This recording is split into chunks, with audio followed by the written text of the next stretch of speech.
Okay, greetings, brothers and sisters. This is Wednesday, the August 13th. Um, there's a lot going on here. I've been sleeping really deeply, and I've been having weird dreams, and I don't know how much is my tooth thing or how much is I don't know. Things are getting weird in the world. I don't know. The title of this video clip here from CNN is "Flight Log Show Trump's Long-Standing Ties to Epstein."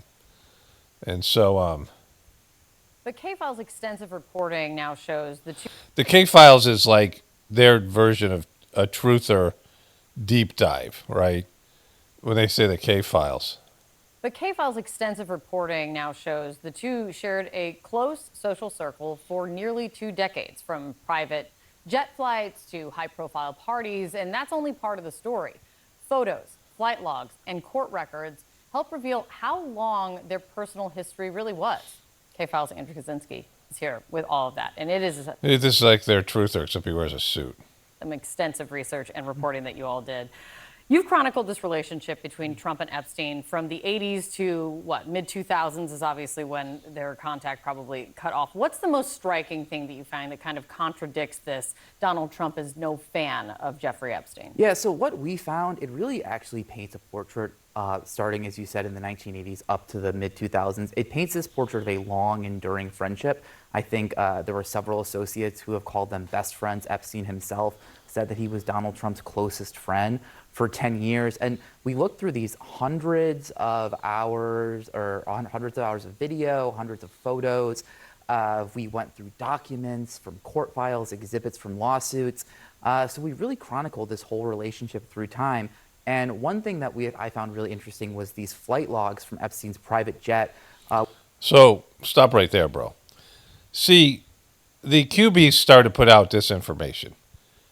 You know, people, right-wing truthers, whatever they were, all these people obsessed with Jeffrey Epstein, and they started to put out fake. I think QAnon himself maybe released fake flight logs and whatever it was, right? Like people like Anderson Cooper, they were putting on the flight log, and it was like, why would Anderson Cooper be going to an island where there was about little girls, right? Things like that. And, you know, and these people were denying it and saying it was silly. Which, you know, of course they would if they were guilty, but probably not to the extent that was happening. And it just was fake. Like anybody can make up a list and say, hey, I found this list. And the mainstream media called it all fake news, but now they're rolling out flight logs, right? They're rolling out flight logs, CNN is. And, you know, this was a crazy conspiracy theory, but of course they're flight logs. Jeffrey Epstein flew famous people to his island, right, and other places. He had a private jet, and he flew people in that private jet, and he flew with other people. They went on trips together. And he was hobnobbing with all these famous people. And CNN is always big to point out, just because they're on the list doesn't mean they're guilty, but, you know, they kind of are, right? They were guilty of hanging out with a fucking human trafficker. And that shows poor judgment. And Trump is as guilty as anyone because he's already has his own stuff with sexually assaulting women, which I talk about, grabbing by the pussy and inspecting these girls and saying these things. And saying Jeffrey Epstein likes young girls. Trump has already been the fucking big target. Why do you wait till now? Why didn't you do this before the election? Why didn't you do this any time last year? You know, 2 years ago, like whatever. You know, or even during Trump's first term when when Epstein had been killed, and you could have hung this thing on him then. Because Trump is their asset, right? Like they could have hung this thing on Trump any fucking time. And, you know, the Trumpers, or why not doing it right after the January 6th thing when the Trumpers were already kind of turning on Trump and Trump was turning on them. You could have buried this guy right when Joe Biden was president, put this guy to rest and make him a part of it. Why didn't Joe Biden then push for the Epstein stuff and turn it on Trump, right? You waited till Trump fucking did tariffs and wrecked all this fucking thing and big, beautiful bill and all this shit and not even because, I mean, Trump did this to himself as well by coming out and saying, yeah, having his cronies say, yeah, Jeffrey Epstein committed suicide and there's nothing on the list worth looking into. A lot of innocent people will be maligned, like he was, basically saying about himself. And so, I mean, for one, you either just completely passed on something. You had the whole Me Too movement, all this stuff about women being abused, like Hollywood did fucking all kinds of shit. You see this in movies now that have a feminist woke storyline replacing male protagonists with female protagonists or people on the LGBTQ spectrum, whatever it might be, right? Like you're having this whole kind of rearranging everything. And then this, like, now all of a sudden you care about this, right? Now you're doing a deep dive with the K file, right? Right here, let's go back a little bit.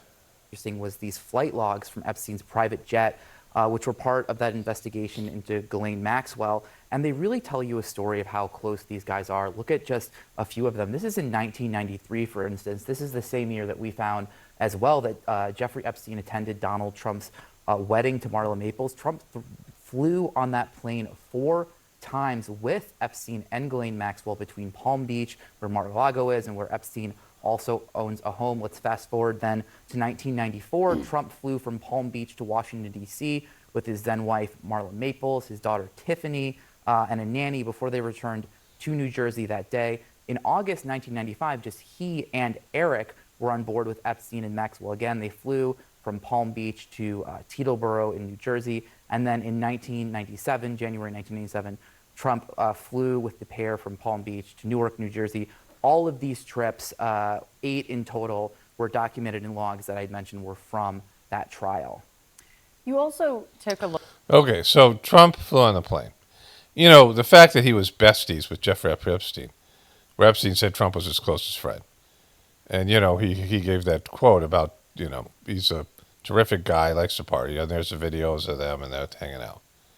And, Trump, name one other friend of Trump. Or name one someone Trump's friends with. Right? Like, I mean, you see the Apprentice show, and Trump had these associates, but I don't know anybody else Trump's friends with. Like, Trump's, clearly was Epstein's friend, and I don't know if Trump had other friends. Donnie Deutsch, remember he was on the Celebrity Apprentice, these people. Trump would bring these people in. But, in terms of his social life, there's not a lot of stuff where Trump has these friends, these people he hangs out with. There's a big picture of him with the Clintons, and they seem pretty chatty. This thing. I like those photos.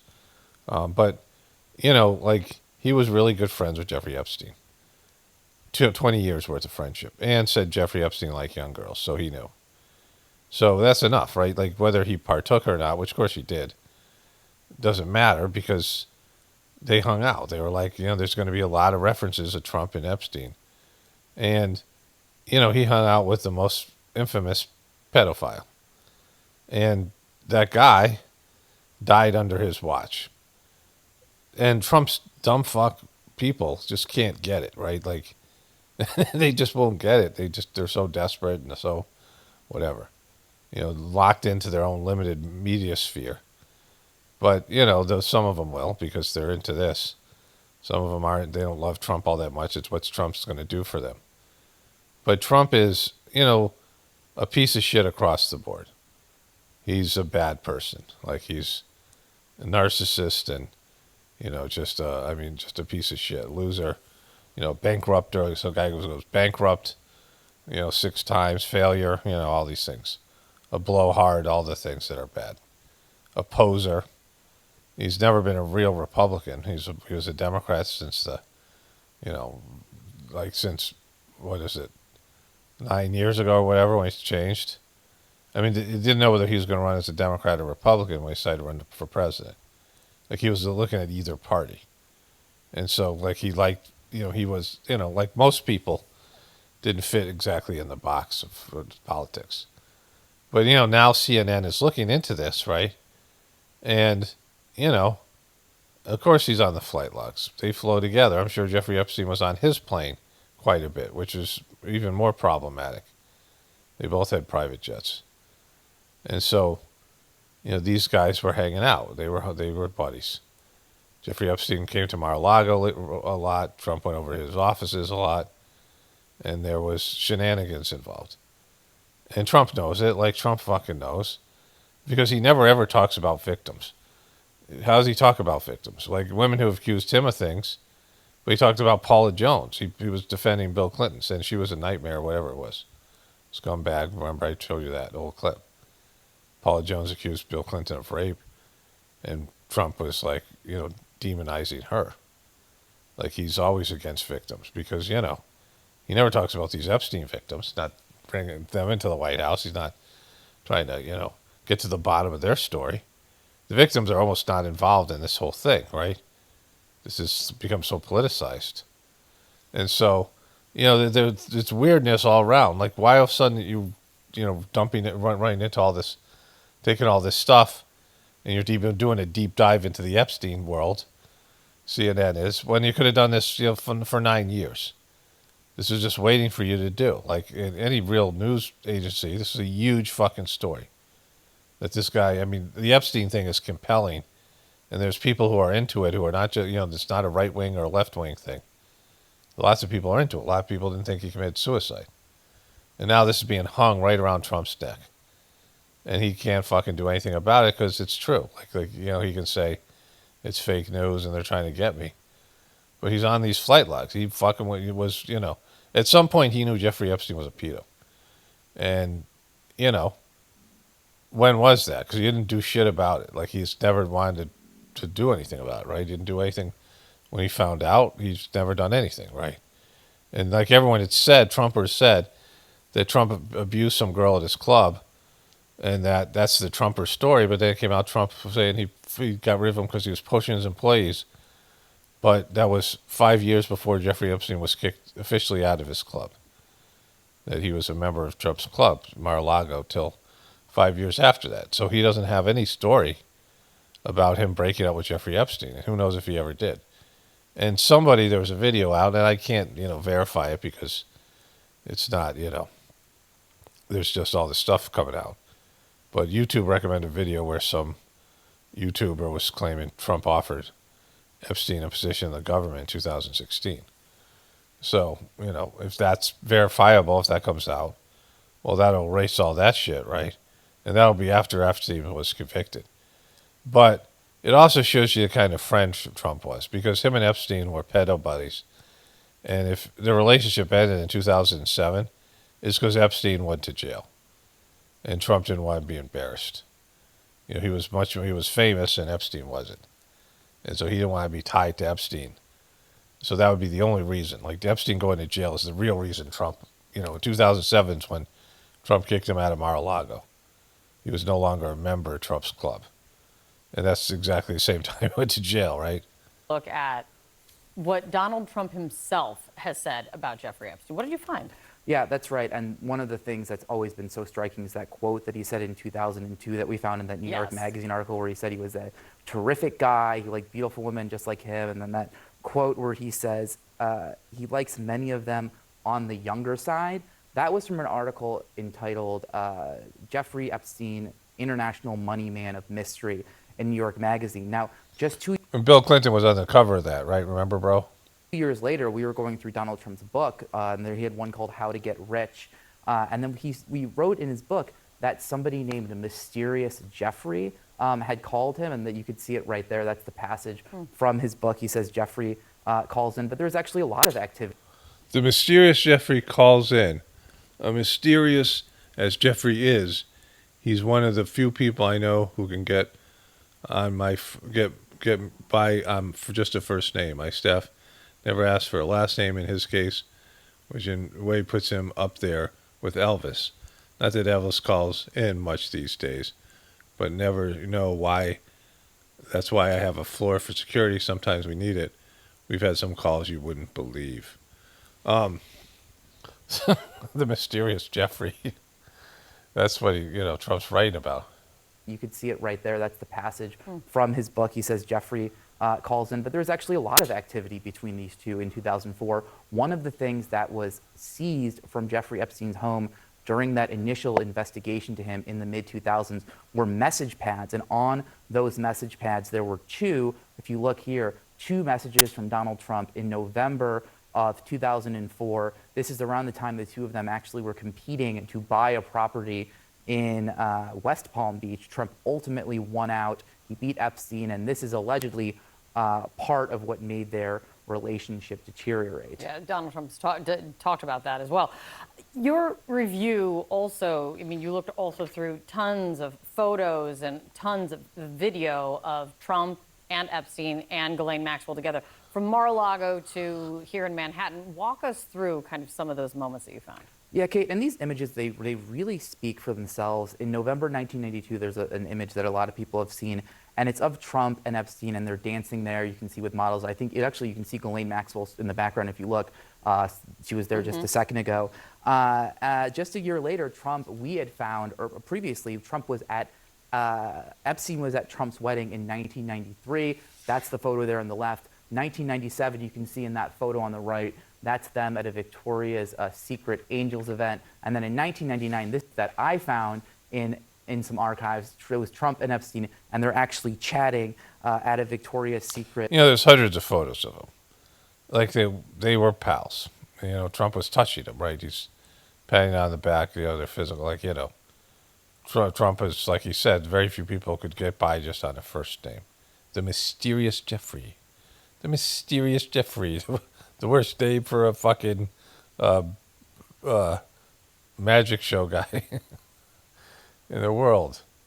Fashion show in 1997. He was also photographed with Maxwell at a fashion show. These guys attended a lot of fashion shows together, it looks like. And then in February of 2000, there was an event in Mar-a-Lago that featured not only Trump, Epstein, and Maxwell, but also Prince Andrew was also at this event, and these images were initially published in the Palm Beach Post in the year 2000. So there's a lot of public appearances, and it definitely undercuts Trump's claim that he was not a fan and they were sort of just distant acquaintances. So what is the president?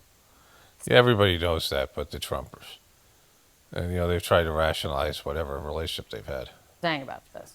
So we reached out to the White House. We asked them about all of this, and it's on CNN.com. If you read the timeline, it's very extensive. They didn't respond to any of the detailed questions that we sent, but Stephen Chung, who is the communications director for the sent along a statement, said, quote, "The fact is that the president kicked him out of his club for being a creep." So it's going to be interesting to see, because he says they weren't close. He says he was not a fan, but we continue to just see more and more revelations coming. Yeah, so that the creep thing is now gone. Because Trump fucking wrecked that by coming in and said he was poaching employees.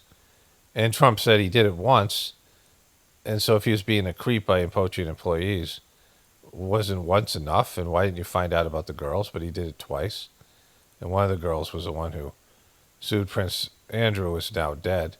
Kind of the biggest of the victims, the biggest names in the victims, Virginia Giuffre, who has been Epstein, right? Who allegedly committed suicide. Fucking, you know, all that stuff. Got $12 million from Prince Andrew. I mean, that's not, you know, kicking him out because he's a creep. And he's still in the club for another 4 years.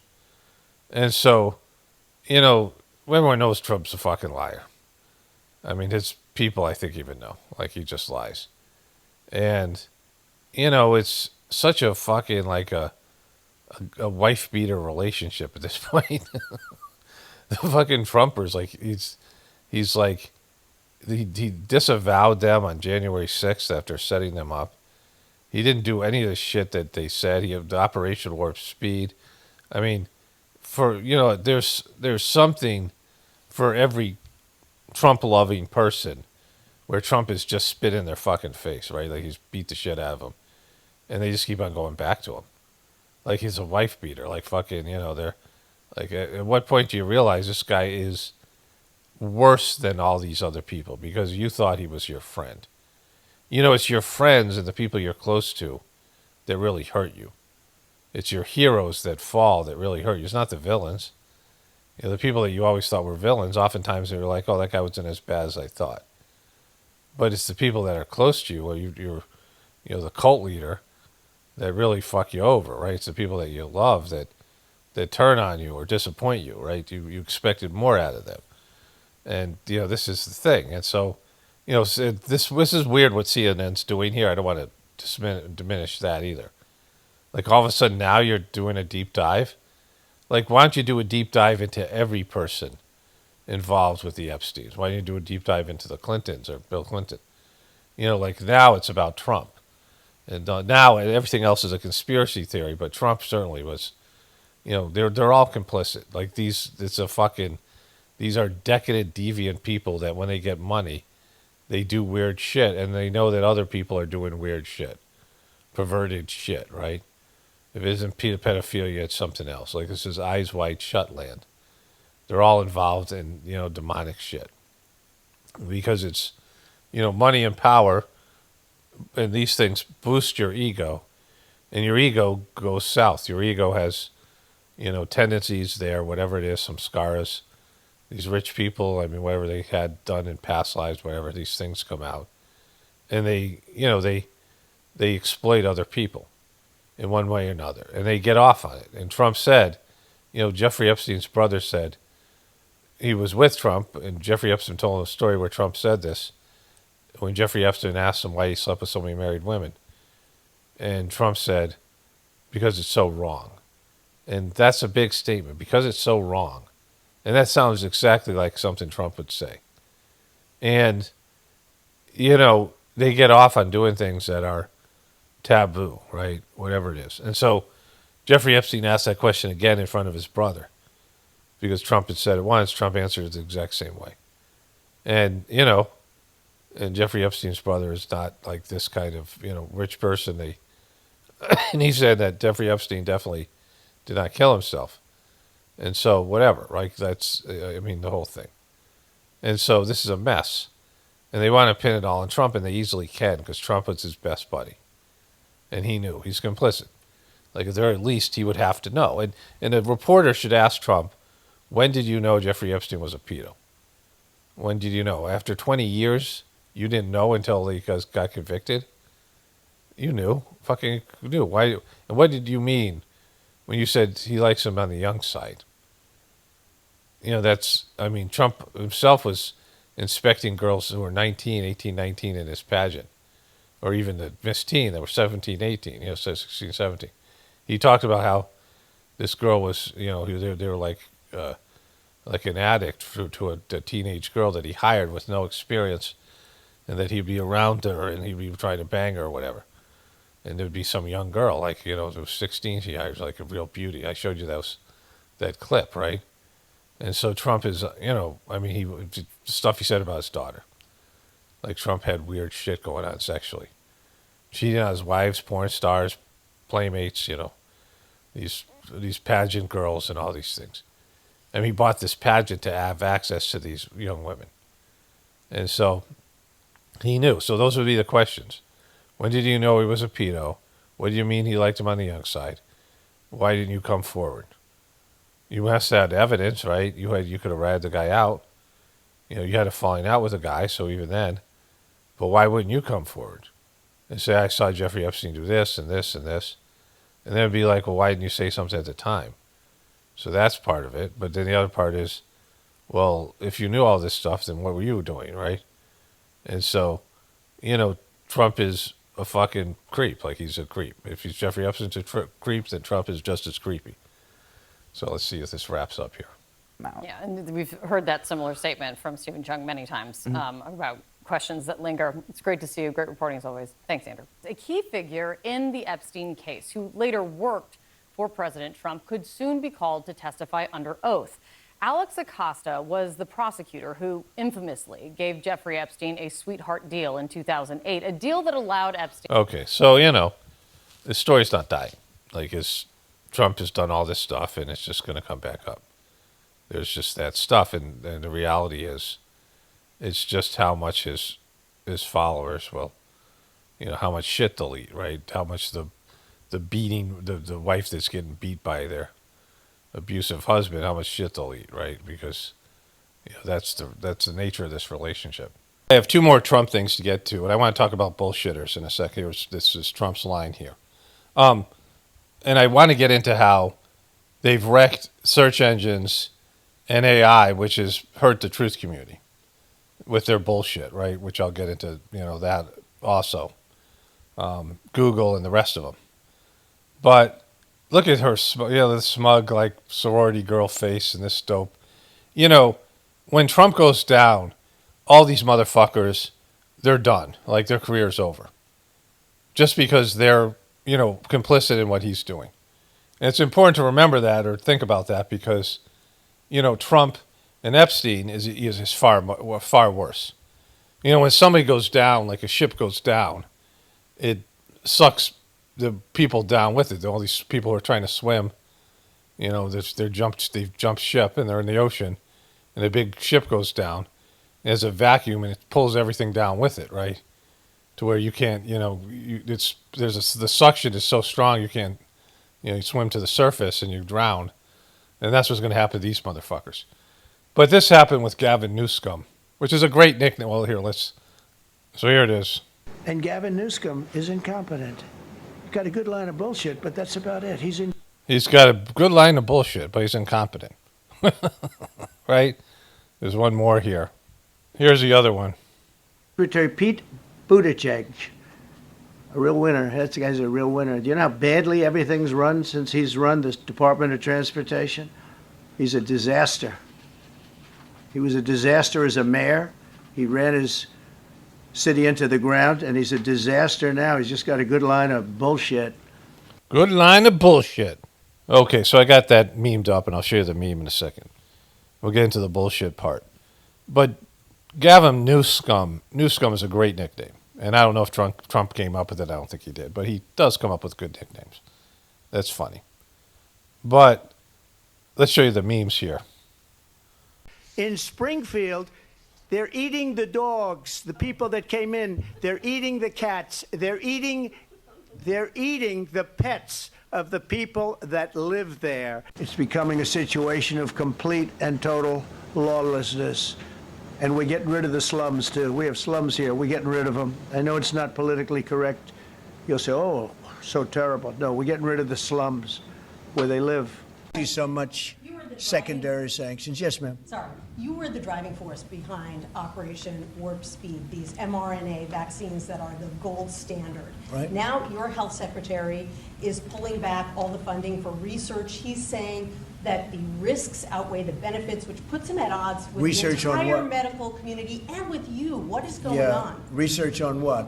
Into mRNA vaccines. Well, we're going to look at that. We're talking about it, and they're doing a very good job. And, that is a pass.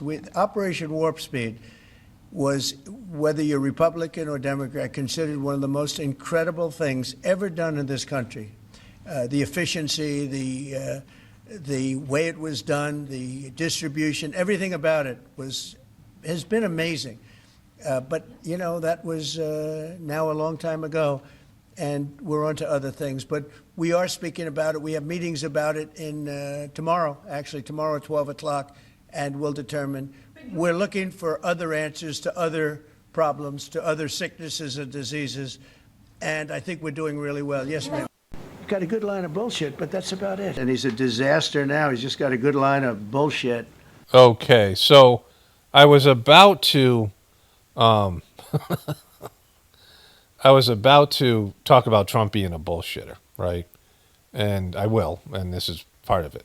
My wife calls me up. She's listening to Catherine Austin Fitz, and she was talking about the Trump Patriotic Bible, inspired by Lee Greenwood's patriotic anthem and hit song "God Bless the USA," which is going to be. This is all factoring into what I'm going to say here, and so he's also got Trump guitars here, American Eagle guitar, order while it lasts, and so he's merching the fuck out of it. But he's made something like $1.2 million with his bullshit smile there, right?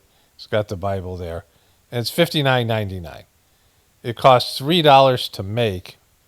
Trump is selling God Bless Bibles for $59, and he faces mounting legal bills. It's made in China, apparently. and it is costs $3 to print. So there's that. So there's, this is March 2024. But he's made, well, let me just find something else here. So, Associated Press, the printing of Trump's God Bless America Bible to the country accuses of stealing American jobs, China. And here it is here.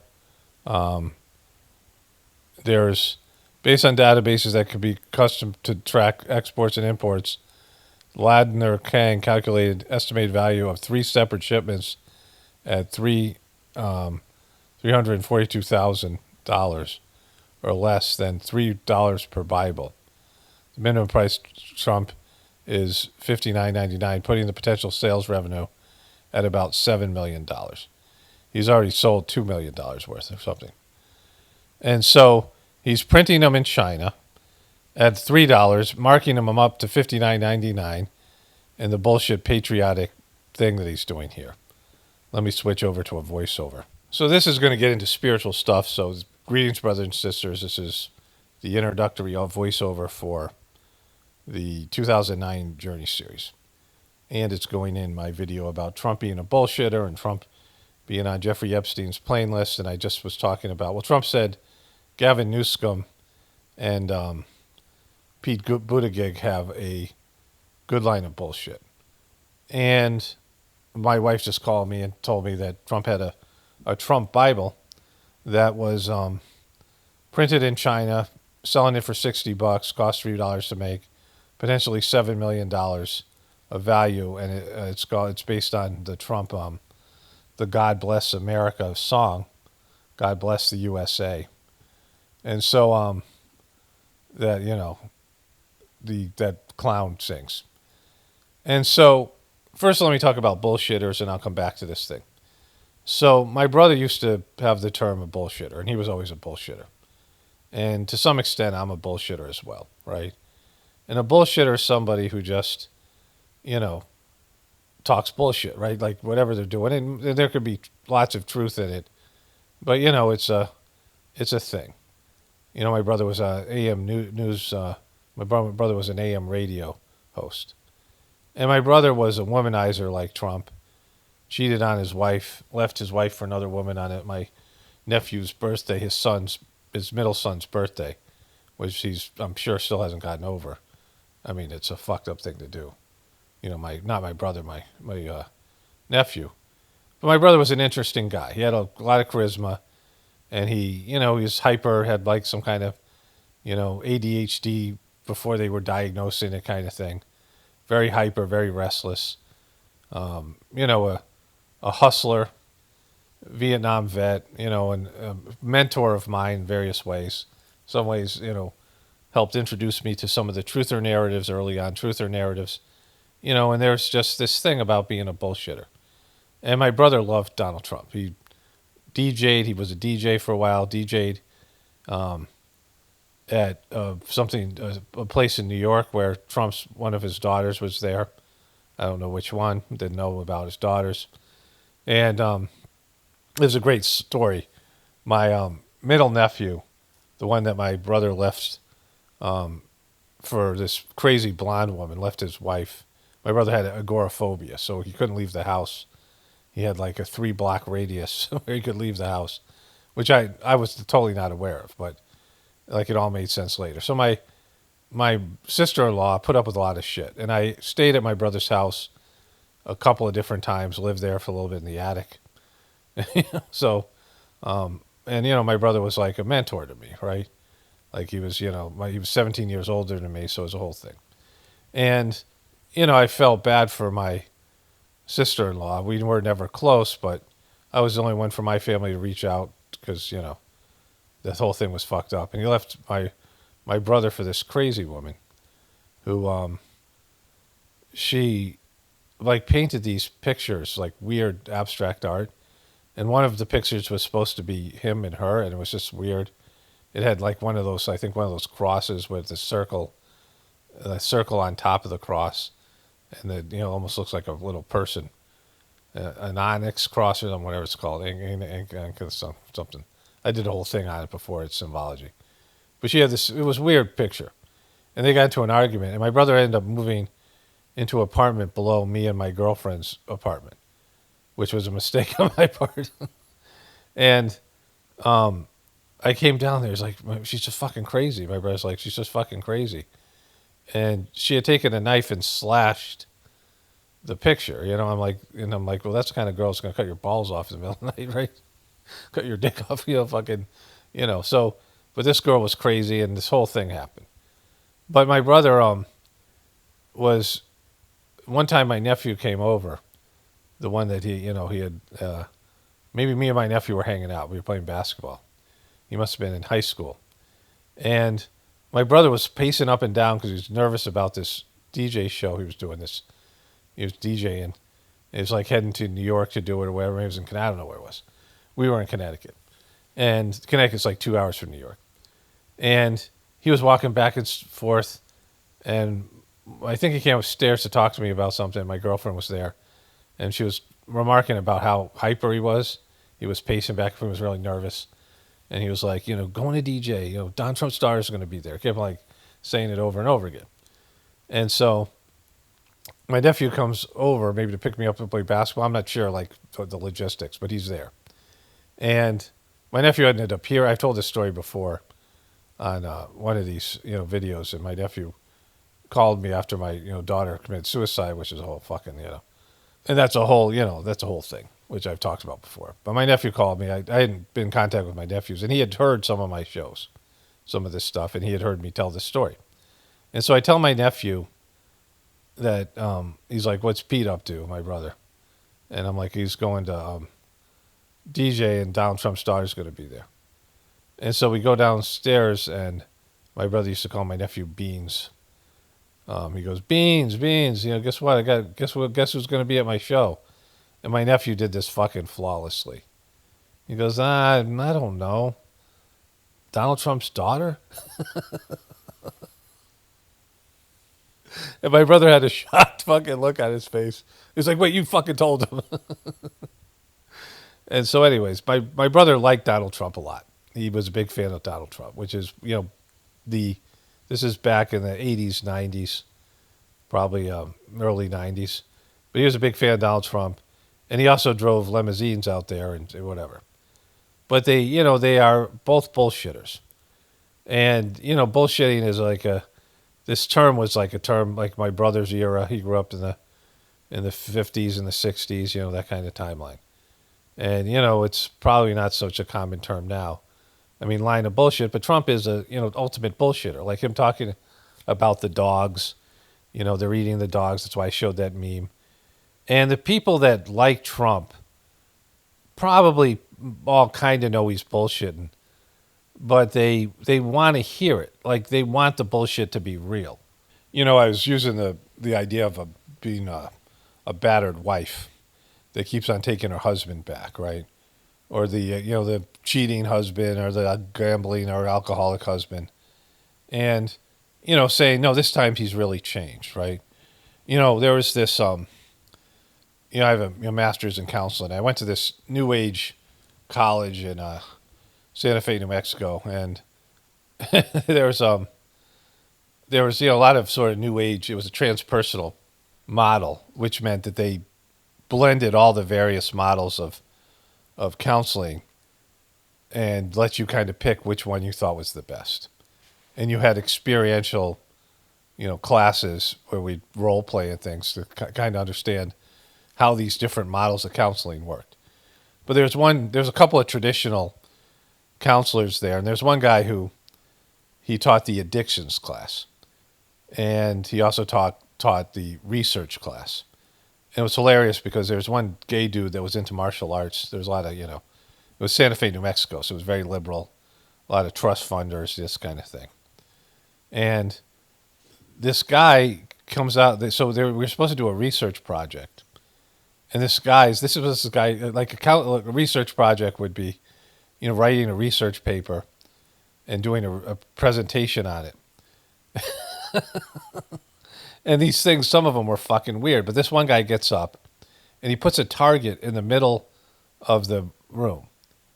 And he had done some martial arts with this other guy, a teacher there, who did a keto or one of those fucking things, right?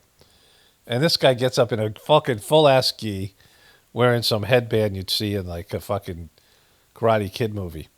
And he takes out this Asian bow, Japanese or Chinese bow. I don't know what it was. Elegant, fucking probably cost $1,000. I don't know.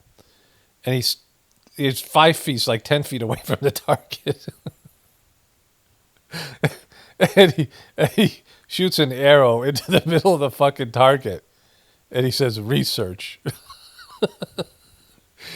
he like he was researching this, like this was his whatever it was, right?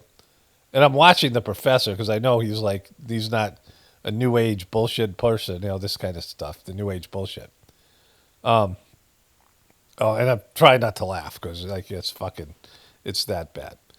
But there's this story this guy told, this professor, and he is working addictions, and he's got a couple coming in there. He's been treating them for a while, and the husband's an alcoholic, and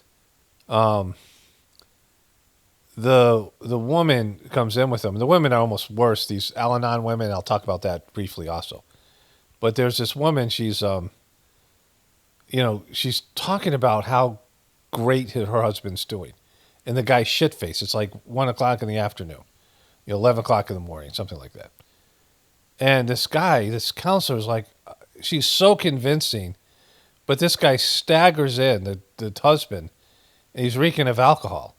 And she's so convincing in her, her denial, that he starts to question whether he's actually seeing what he's seeing. And she's like, he's doing so well, he's been sober, he's treating me so great, everything's better, I can't believe how, and he's shit-faced, right? So the guy gets another counselor, another psychologist or whatever it was, and says, can you tell me if this guy's drunk? And the guy comes into the office and goes, yeah, he's shit-faced, what are you talking about? Right? But he was doubting because of her line of bullshit and her fucking self-delusion. And, that's Trumpers, right? Trumpers know Trump's a bullshitter. Everybody does. But they want his bullshit to be true. And when he gets caught making up figures and just like when he does these talks and everything he does is just, he's full of shit, right? He's just bullshit. And he's good at it. And he's very convincing. And these people want to believe in his bullshit. They want to believe Make America Great Again can happen. They want to believe that these other people are evil and they're good. And then they, when they do things like post disinformation purposefully, just make shit up, like everybody else, just like the liberals do, they justify it by saying that they're the good guys and whatever they post, could be true. So what difference does it make, right? And so none of them are searching for the truth. None of them are looking at themselves in the mirror, and they're all doing it for a manipulative purpose, right? And so, there's a difference between me and these guys and me and my brother. And I don't have an agenda. Like, that's one. There's three things here. There's a difference between me and other truthers, and, these are some of the things. I mean, maybe there's some truthers like this, but for the most part, not. One, I don't have an agenda, right? Like, I just don't care because it's out of my control anyway, and in that, I don't need to go down the rabbit hole. Like, I don't have to find out all the dirty little secrets. I'm not, and the more I do this, the less I care about that shit, right? Like, and I don't get something from it. Bullshitters, people who are in front of people. Somebody wrote sort of a hostile comment. I, banned the person and I didn't do a screenshot because I was busy. I was doing our shit. But the person was claiming I was trying to, run some sort of a scam like other people have done with this community thing I've talked about, which is really a neighborhood, which clearly, if anybody who kind of knows what my personality type is, I have zero interest in taking on something like that. Like, I just don't need it. Don't want it. But the person also said that I was saying that I was tired. I feel like I can barely get, through a day. And the reason, but why would I be on the internet then if I'm, so wiped out? And this person surmised in their, inability to be objective in their assessment of why I would do stuff, because the information's right there in front of you. Like, it doesn't take a rocket science to figure out why, and I'll tell you why in a second. but he surmised that I get something I'm feeding off of my audience, which, is clearly not the case because I'm just sitting here. I went and got my dogs. They go into quarantine now. The tick season seems to be pretty much over now. It's getting dry out and it's been hot and whatever. But, they go into quarantine. We go out for walks. But, I'm sitting here talking to myself. And I don't necessarily get to the comment section until a day or two after, sometimes 2-3 days. Sometimes there's 3 videos that I'm going through the comment section. Some of my other channels, like the Gratefullness and Meditation channel, I don't get to the comments for weeks. People will all of a sudden see that I've hearted their comment a week or two after they posted it, right? So if I was getting fed by it, I'd immediately go to the comment section. But, you can see that I don't get that. Like, I don't get something out of it. Otherwise, I do live shows and I read the comments as they came in, that kind of thing, right? Like, I don't get something out of it that way. The reason that I'm doing it is it's because of my job, and I have to use my will force and just push through it. Like, I can push through all kinds of pain. I was, after having, hemorrhoid surgery a couple of years ago, I was, on OxyContin, and I was just, I was either in great pain or on drugs, and I was still doing my show, and the quality of the show went down because, I'm on drugs and in pain. But, I have migraine headaches and I push through it, and, it's just, I'm able to push through. I'm still walking. I mean, one day I walked 10 miles and I'm just exhausted. Like, I just, I'm doing work outside and, I just make myself do it even if I feel not good. Because, and I'm not like some go-getter. It's just that I'm still going to do what I need to do. And as you get older, your will force develops, and it's part of the Sajmarg meditation, right? So, so these are the things. What did I say? The first one, I don't have an agenda. I'm not manipulating my audience. I'm not trying to manipulate people to believe one thing, or I don't care what you believe. So I don't have an agenda. I'm not manipulating. I'm not doing these things. And what my brother was very manipulative. Like, he had a sexual addiction, and he was, he's an outgoing person, and he got fed from having an audience, having people listen to him, these things. Trump, obviously, even more so. And so, and then other truthers, it is for whatever those people are. I don't need to go down to the rabbit hole. I don't need to get to the truth. Some negative truth, or I don't have to get some smoking gun evidence, because I already know. I know. You guys know. We all know what Trump is. We all know what fucking Biden is. We all know what they fucking people are. I don't need smoking gun evidence, right? I don't fucking, whatever. And the most important part is, I think about what God wants, and I ask what God wants, right? Like, that's my fallback position. Like, I have my ego stuff and I have my personal preferences, but, ultimately I want to serve God, do God's work, and I want, to God's will to be done. And there's a spectrum of that. There's, I don't know. I'm definitely not, like, I'm not a fucking perfectionist. I'm not I'm a slacker. So whatever, those things, my slackerness and my commitment to God, like, there's a level. There's a level to how much it'll work out, right? The level of my commitment is between my inner compulsion to serve God and, my feeling like I owe, right? Like the Sajmarg meditation, all these things I've gotten from it, the transformation I've gone through as a person, I feel like I have to give back. And me being a slacker and me being, somewhat cynical and me, just not very high on the human race and, being, somewhat beat down by, all the bullshit that I've gone through and all these things. So, there's some kind of thing. There's an outcome, right? There's conflicting things going on that impairs my ability to serve God. Like, I could serve God at a higher level when I used to have more enthusiasm, when I started doing this spiritual practice and I hadn't gone through the cleaning, as it's called.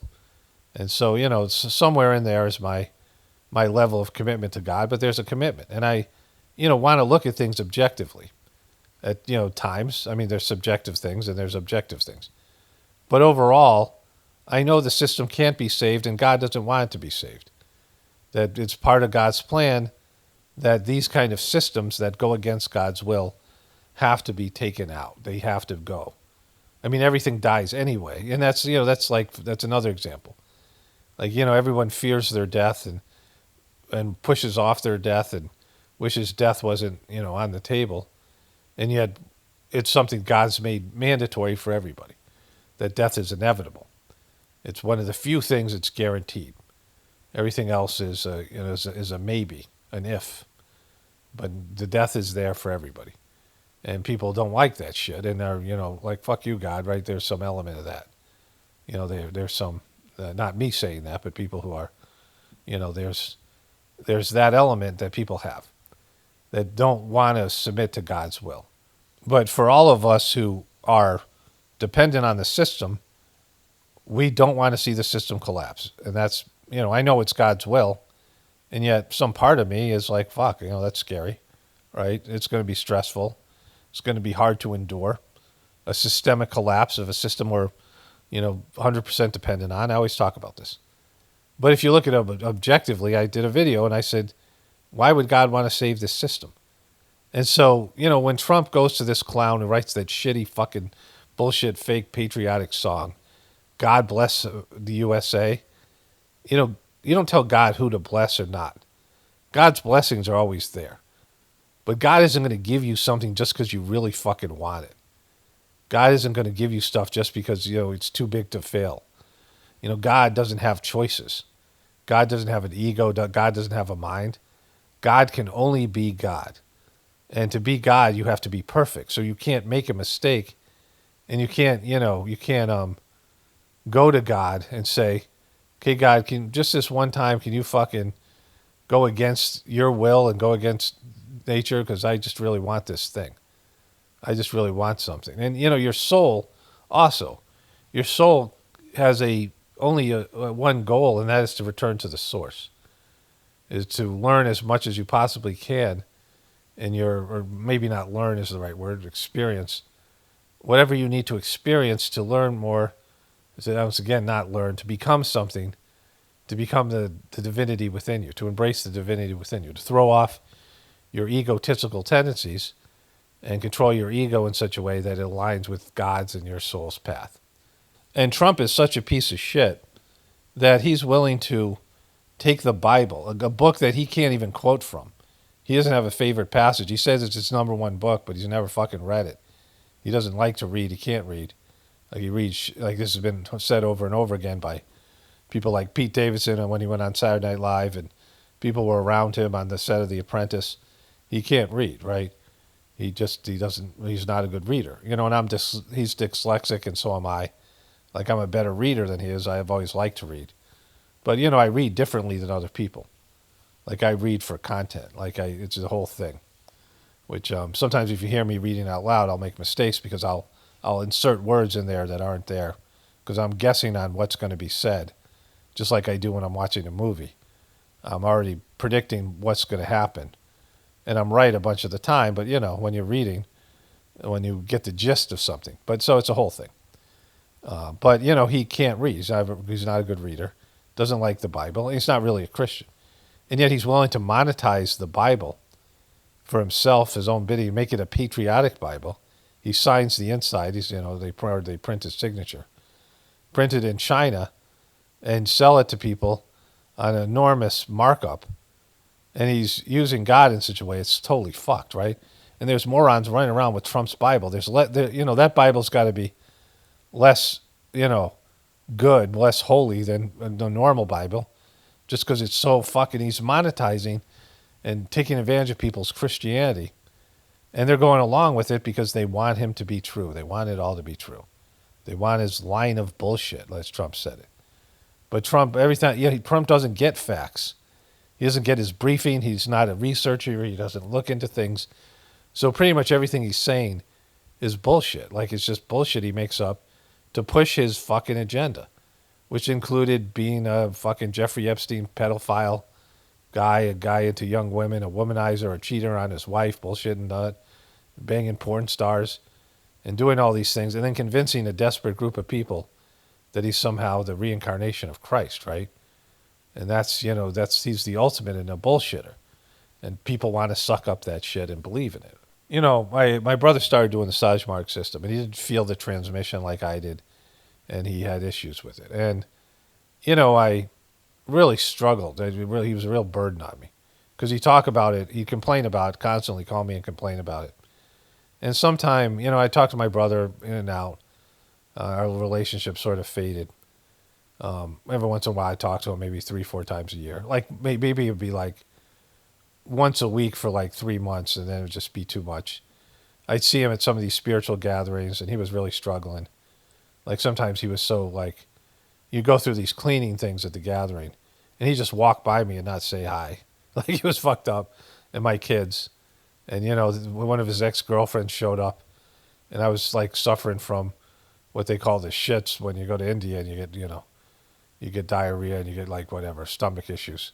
And I'm up. It's 3 o'clock in the morning. I'm about to go get a sitting from Kamlesh before he was a coming master. He ended up not giving me a sitting and just pretending and falling asleep. It was fucked up. Like I should have known then the guy was a scumbag. But so I'm going to the bathroom, and his girlfriend, who she left her husband for him, and like her husband was an alcoholic, and it was a whole thing. She was probably around my age, maybe a year or two older than me, so he was quite younger than my brother, and he had the opportunity to marry her and didn't want to. And she's just fucking talks to me like she showed up there. This is in India, right? She's in India. She was from Louisiana, and he had borrowed her car and picked up that ex-crazy blonde girlfriend who had went and got her first sitting. You're supposed to get 3 of these meditations, these sittings, to become a practitioner of the system. And he had borrowed this woman's car and picked up his old girlfriend. This is like, they had been broken up for like 10, 15 years. And he picks her up and drives her to Atlanta to the ashram. And he had told me about that, but he left out the part where he was using his girlfriend's car to drive his ex-girlfriend to the ashram. And she had a long list of what a piece of shit he was. And I'm weak and like, it's 2 o'clock in the fucking morning. I'm like, Jesus Christ, why are you here? Why are you still here? I'm like, he's a fucking piece of shit. Like, he's a womanizing piece of shit, right? Like he was cheating on his wife with an 18-year-old girl who was a bartender. He was a bartender at a college I would later go to maybe 15, 20 years later. And he was sleeping with this girl. He was probably, he had 3 kids or 2 kids, whatever at the time. He had 3 sons. And he was cheating on his wife and sleeping with an 18-year-old girl, right? Who was a college student. And there was a fire, and he was with her in her dorm room, and her roommate was there. And there was a fire, and the alarm went off, and he didn't want to get caught cheating, so he convinced the girls to stay in the fucking dorm room with him. I mean, this is shit he told me himself. And, she eventually tried to commit suicide. And years later, she came back into his life like he was, after he had left his wife, and he was like, it's a woman from my past. And I'm like, and I got the whole story. Like, I didn't know he was a cheater until, like, he left his wife, and then it all kind of made sense. And he started talking about it, and he is a, serial womanizing cheater, right? I love my brother, but he's a deeply flawed person. And he's, like, hard to be around because he's got an agenda. He's a manipulator. And, he's not wanting to face himself. And he seemed to be always trying to undermine my success. In some ways, like he rooted for me in one way, but also, my mom told me he was jealous of me. And I realized he was just, I love, like I said, I love my brother, and my brother's been like, good for me in certain ways, and he's contributed to my development in this job that I do. Some of his stuff is, some of his shtick I've inherited. But, and all these things he does, with people that you love, you just wish they would do better, right? For themselves. He wasn't really hurting me. But, my nephews and it was bad shit. He just failed everybody. So it was that. But ultimately, I knew that for in terms of our personal relationship, he was bad for me. Like he negatively affected me, even though he was doing the meditation. And I just, and then when I knew Daji was a piece of shit, I knew my brother was never going to be able to see it because he's just too hierarchical in his thinking, his military stuff.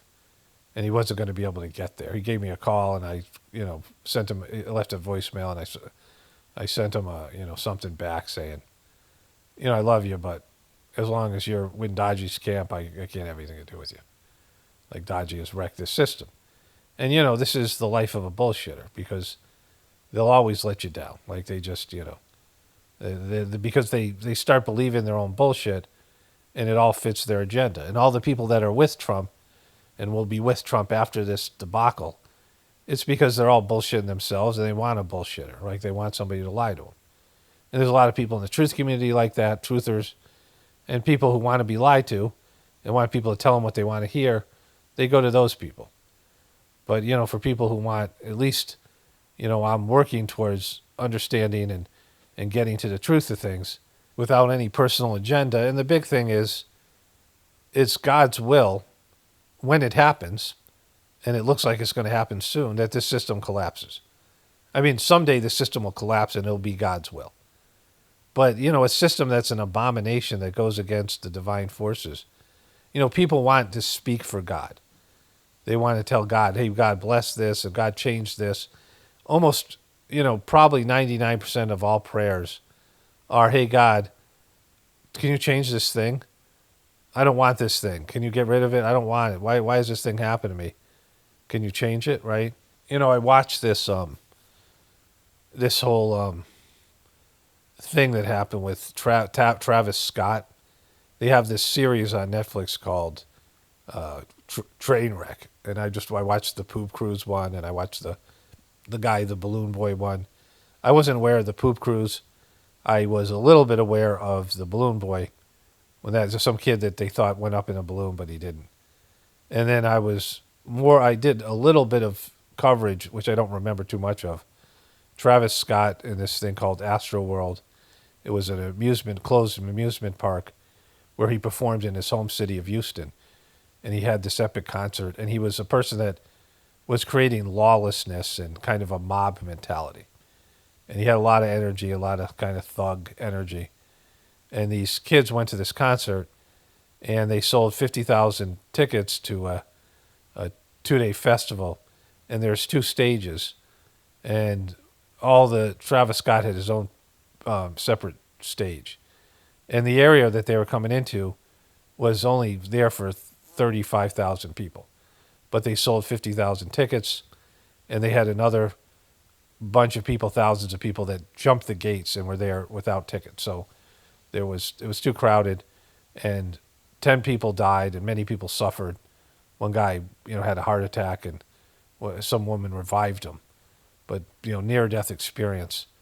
And it was a mess.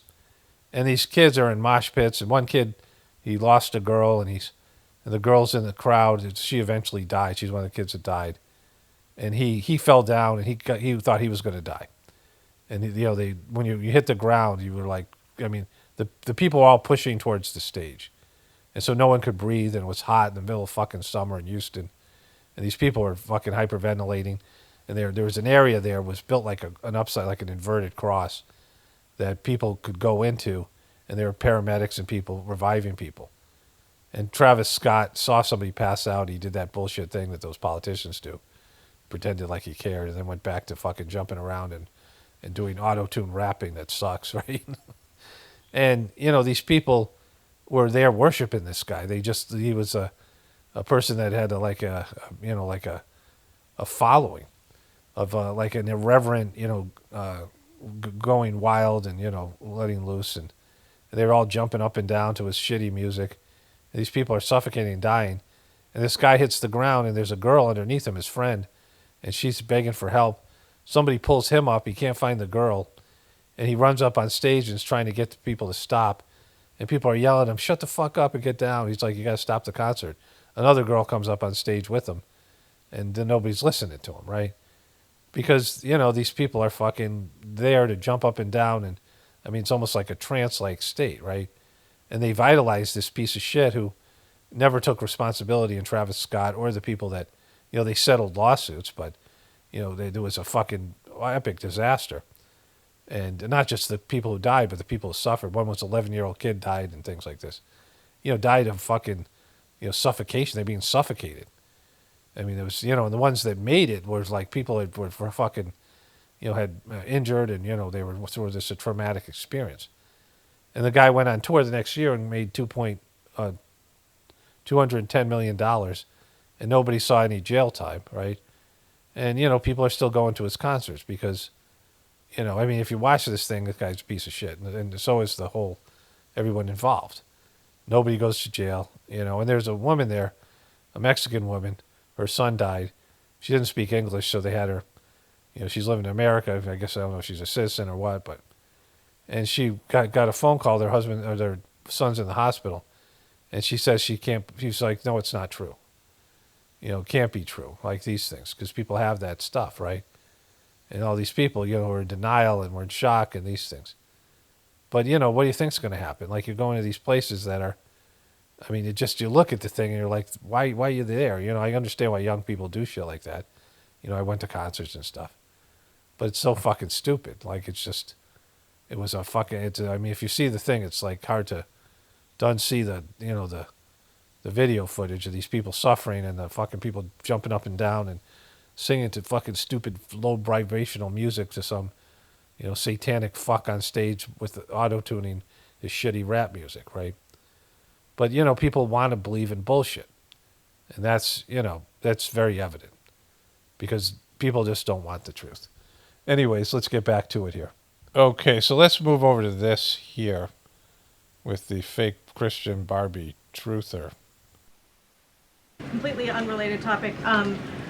Regarding the president's efforts in Washington, D.C., do you have any specifics about how homeless people will be dealt with, where they would be moved to? What does this look like? I do, yes, and it's an important question, so thank you for raising it. The Metropolitan Police Department, with the support of the new federal agencies who have been surging on the streets of the District of Columbia, are going to enforce the laws that are already on the books here in Washington, D.C. For far too long, these laws have been completely ignored, and the homelessness problem has ravaged the city. So D.C. Code 22-1307 and D.C. Municipal Regulation 24-100 give the Metropolitan Police Department the authority to take action when it comes to homeless encampments. So homeless individuals. Okay, so there she is there. The fake Barbie Christian truther. So I'm not going to get to the stuff, this video's that voiceover and bullshit went longer than I thought. And I'm kind of worn out a little bit. But I'm not going to get to the part I want to do on censorship, but I'll probably start working on that today. Maybe I'll start off the video. And I got a bunch of other Trump stuff to get to. I'm not going to get to all that. I'm going to end it with this little bit here. But I want to start off by saying there are a lot of rules on the books. The reason I'm bringing up the censorship thing is because YouTube has this now in terms of community guidelines. The rules are still there, but they're just not enforcing them. And there's a lot of laws like that where they have laws that they can get rid of homeless people anytime they want, but they ignore them. They don't have the manpower. They don't have it's not an agenda. But it's just there. Like they find all these rules, like Trump found that statute, some from 1900s, that you get 10 years in prison for defaming one of the statues in the Capitol. And so they have these rules, but they're not enforcing them. But they're choosing to do it, right? Now, this more than anything else is about Trump looking down on homeless people and wanting to get rid of them, which is, all right, it's the nation's capital, and you want the place to be beautiful, and homeless people definitely don't help the scenery at all, right? But well, let's get back to this here. Will be given the option to leave their encampment, to be taken to a homeless shelter, to be offered addiction or mental health services, and if they refuse, they will be susceptible to fines or to jail time. Again. Okay, so they're being jailed for, I guess it would be vagrancy or being homeless and not be, because like you're setting up a place to sleep in a place where some of these places are public and, there's weird rules about it and whatever it is. But the first thing is homeless people go to homeless shelters all the time. They get a meal and they get whatever they get. They can only stay there for so long. Like homeless shelters aren't a long-term solution. They just don't have enough beds. And the same thing for these, if they want, drug rehabilitation, because maybe they are on drugs, maybe they aren't. And even if they go there, rehab, there's not enough space. Like there's just so many I mean, how many homeless people you're talking about, right? And so, so those are not solutions. Those people would go to the homeless shelter all the time, but they can't. So they can only go to the homeless shelter for some period of time, and they're going to be back out on the streets. So that's not realistic, because they're just going to come back there. And so they're like, where are you going to go after the homeless shelter? And where is the homeless shelter, right? Compared to where they are in D.C., if they're panhandling, all that kind of stuff. And so that's like a bullshit thing. Also, drug treatment costs money. And I mean, if you're forcing that on people, then sometimes they just want a bed or they want whatever they want, treatment, and they blow out of it. These are often mentally ill people. So again, she's just bullshitting here. And these are pre-existing laws that are already on the books. They have not been enforced, which is part of the reason for this federalizing of the National Guard to bring in this assistance for law enforcement. While we are targeting criminals and trying to remove criminals off of the streets, we also want to make DC safe and beautiful, and that involves removing mentally disturbed individuals in homeless encampments as well. So we will. Making it beautiful. I might get to the Christian aspect of this in a voiceover. Be using these regulations and code that already exists to clean up our streets. And we've already had great success. Not many of you picked up on this, but the United States Park Police has actually done remarkable work in terms of removing homeless encampments from the city. Since the president signed this executive order in March, 70 homeless encampments have been removed by the U.S. Park Police. So why not just do it without publicizing it? People are kind of felt weird feeling about homeless people and beggars, right? People who, oftentimes you see Republicans give money, sometimes out of their Christian beliefs are just God or again, Christian beliefs and all these things. A lot of times, people who you wouldn't think would give money to homeless people or other things, right? Beggars.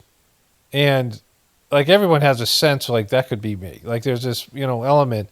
It's a thing, a reality that people just like dying, that people don't want to see, that you can end up being homeless. Because there was a time when the financial collapse happened, there were people who were making $200,000 plus a year who lost jobs, and within 6 months they got, they were in nice houses and they're living the good life, and they got blown out of there, when they lost these jobs. And they didn't, this is going to happen with the AI. And, where do they go? Where do they do, right? So they're building these, 15-minute cities and all this kind of stuff, right, for people like that. And people don't want to see the homeless. They don't want to see the potential. It's like a scary thing. Sometimes the homeless walking around is motivation for you to be like, I don't want to be like that, right? And so, it's a real thing. And so, let's get back to it. Only 2 homeless encampments remaining in D.C. federal parks under the... Oh, yeah, what I want to say here is, why bother making it public? If you're doing that already, you want a pat on the back for fucking displacing homeless people, and you know where they're going, right? If you're getting rid of these camps, they're not going to rehab and fucking jail. I mean, there's so many people. All these places are, they have a capacity, and you can't throw them all in jail. You can't throw them all in rehab or homeless shelters. And so this is the key part here. National Park Service's jurisdiction, and the removal of those 2 remaining camps is scheduled for this week. So the U.S. Park Police will be leading this effort alongside MPD. Just very quickly, he had talked in one of his social media posts about moving them very far outside of the city. Is that off? No, it's not off. We're exploring how we could do that. But again, homeless shelters, offered addiction and mental health services, or jail if they refuse are the options on the table right now. Yeah, so he said they're going to move them outside the city. But none of those things you're saying are going to do that. And where you're going to dump them, right? My wife was joking about how we could send them to Mexico and then take back workers. We have an exchange program, right? Because, remember when Mexico dumps all their mentally ill rapists, and, Mexico and other countries below the southern border, and Trump said all these, that Trump was saying that. and now we can go drop our homeless down there, right? Like, where are you going to go? You're going to dump them in some city, some other place, or you're going to kill them. Like, what are you going to do? Are you going to fucking start killing these motherfuckers? Like, what? I mean, that's the problem with homeless. You just can't just move them from one place to another, right? Is there a state that wants to take them? We can put them in Springfield and Ohio, and they can maybe get jobs protecting the dogs and cats from being, like, so it's a really fucked up thing. So this is also going into the Journey series. I was talking about how the fake Christian Barbie truther was talking about how homeless people are going to be either offered addiction treatment, which is costing American taxpayers money and, isn't a long-term solution. Trump had promised to get all those people and ship them out of Washington, D.C. And she said that they're going to give them treatment, put them in a homeless shelter, or put them in jail and possibly fine them. But those are not getting them out of the city. And, going back to Trump's bullshit Bible, the fucking patriotic Trump Bible, it's fucking, a guy who is like a demon selling Bibles and taking advantage of people's belief system. But they want him to take advantage of them because they're willfully doing it because all the information is there, right? And this girl is supposed to be a Catholic. She often wears a cross. And in the Sajmark tradition, there's this idea that, because all these spiritual people, like religions compete with each other, right? But all these spiritual beings are working for God, and they work together collectively. And some of these souls that become famous people in one life work as, anonymous people who people don't even know about, for other spiritual movements in other lives, right? Or just on a spiritual level. Like all the spiritual beings, the higher developed souls, the second master of the Sajmark system intercommuned with, including Jesus and Buddha and Krishna and Muhammad and all these other ones, not just the ones you know, but the ones that you don't know, right? So there's this idea that there's a movement that these etheric beings, higher developed souls, sometimes, you might be one of these people, and not at an egotistical level, but there's different levels and layers of people who are, work toward the betterment of humanity. And, souls come from different parts and different levels. There's souls that are on a higher level compared to in terms of they're traveling on their spiritual journey. And so there are souls that are working in conjunction with other, with God and other souls and to divinize this planet. And in that, each of these souls have these higher developed souls that come down, and there's a movement, like Christianity is a movement. There is like these qualities that are brought into the human race. And in the Sajmark tradition, compassion is what Jesus was responsible for. Jesus was known for his compassion. Jesus is associated with compassion and is an example of compassion. An example for compassion for the dregs of society, for the people, the misfits, the people, there's lepers and people like that, and the people that, the undesirables, like, what the homeless would be. And, that's what a good Christian would follow his example. Because if anything, Jesus was compassionate, right? Other spiritual beings have brought in other qualities, right? And so Babaji was about love, right? Divine love and spiritual love that, that most people aren't capable of even thinking about. And so once a human being does something like that, brings something in, it's like the 4-minute mile. It makes things available. And some of these things can be, not just like compassion, love, and empathy, but it could be like character qualities and, work and duty and things like this, and, devotion and whatever it might be. But Jesus, it was compassion. And these people are the least fucking compassionate people. And again, each homeless person has a different story. And each one of these people has their own specific, whatever it might be, their own specific reason for being in the situation they're in. And, there's always some scars, and I believe everything is God's choice. And this guy Babaji was a beggar in a past life, because being a beggar is something that's, ultimately everyone's a beggar at God's, as a beggar bowl for, that is, you're holding in front of God. Like ultimately, people, Like that's the relationship between God and humanity. In a humble way that you're begging not for material wealth and success, but you're begging God to participate in His work and His God's plan and all these other things. And so these people that are the dregs of society, that people don't want to look at, people don't want to deal with, and they just want to ship them out. That's the ultimate in being a non-Christian. And Barbie Truther just sitting up there and saying these fucking things. My wife and I watched this show, Love on the Spectrum, which is one of my favorite shows. I really like people who are different, eccentric, crazy. You can only take so much of them, and people who have to deal with them on a daily basis. It's tough, right? When you have special needs people in your life, your parents, your kids, your siblings. But this show about autistic people finding, it's like a romance show. The editing's excellent. I mean, it's just like an amazing show. But my wife and I were talking about how these autistic people are so different from each other. And of course, we believe the autism is caused largely in part by, things that are being given to babies that they shouldn't have, right? You guys know. And so, but these people are all quite different. Some of them are extremely extroverted, and they all have different tendencies. I mean, it's kind of fascinating to watch. Very interesting.